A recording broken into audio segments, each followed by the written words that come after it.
Talking about their new show,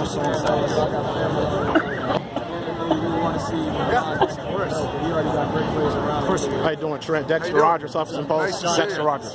Nice to meet you guys. Here's like you guys got a new show coming out. Tell us a little bit about your new show and what will your roles be? It's called Soul and Science. John Brenkus, obviously 11 years doing sports science, 1,800 episodes, is the king of the sports science market. Now we've combined, trying to take even a deeper dive into looking and celebrating the athlete. So I'm kind of handling, or we're handling together, the intangible side, kind of balancing the science with the intangible and doing a more comprehensive look at an athlete. Okay. Now how did this idea evolve? Was it the brainchild of both of you guys together? Was it the higher-ups or what?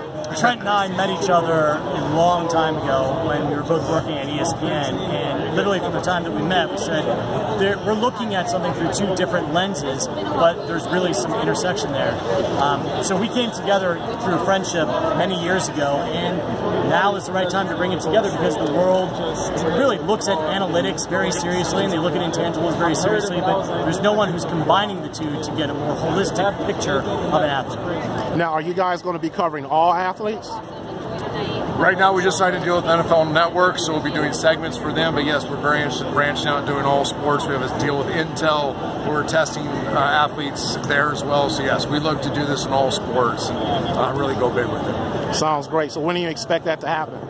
The NFL segments will be airing in September. We already did segments with the best quarterbacks from this year's draft going into the draft on NFL Network. You can check everything out at soulandscience.com. It'll also be on NFL.com and across the entire NFL platform. Okay, question for both of you. Trent, you go first. Who do you consider to be the best quarterback in the game today and why? It's always a loaded question because if you say Tom Brady, then you leave out Aaron Rodgers, or you know what I mean. I think they're great in different ways. I think Brady, what he's at, his level of excellence, his level of consistency for as many years, as many championships, it's really hard to not put him as the greatest of all time. But then you look at Aaron Rodgers, and he does some of the hardest things we've ever seen done and makes them look easy. So again, that's why I always hedge that argument, but you got to go with Brady. I like, in terms of the best quarterback today, I like to look at Russell Wilson and Drew Brees, guys who I'm more eye to eye with. I'm just in awe of people who are 6 feet or under, who are playing at the highest level in the NFL. That, to me, impresses me the most. The argument of the best ever is really circumstantial. I think that the position of quarterback is too susceptible to the variables in football to determine one best, but I marvel the most at Russell and Drew Brees. Okay, well, speaking of quarterbacks, I want to talk about a quarterback who's not in the league right now. His name is Colin Kaepernick. He hasn't taken a snap in the league since 2016. John, if you would go first, why do you feel the primary reason why he is not on the team at this juncture? You know, what's interesting about with somebody like Colin Kaepernick is you also look at somebody like Tim Tebow, right? Tim Tebow couldn't be a cleaner living guy and stand for principles that a lot of people believe in.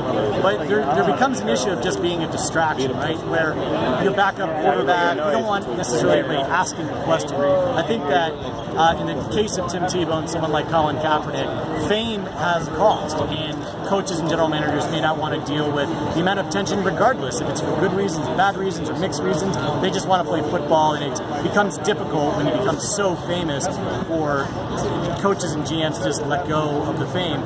They have to pay attention to that as well.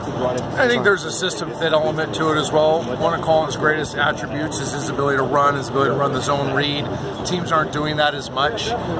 So he's probably a backup player in the right fit. I personally hope he gets back in the league. I do think there's systems out there that fit his skill set. But it's a little bit more complex than just saying he's a talented guy, he should be on an NFL roster. Okay. Well, thank you very much for your time and good luck with your show. Appreciate it. Appreciate it. Have a good one. Thank you. Hey guys, how's it going? Awesome.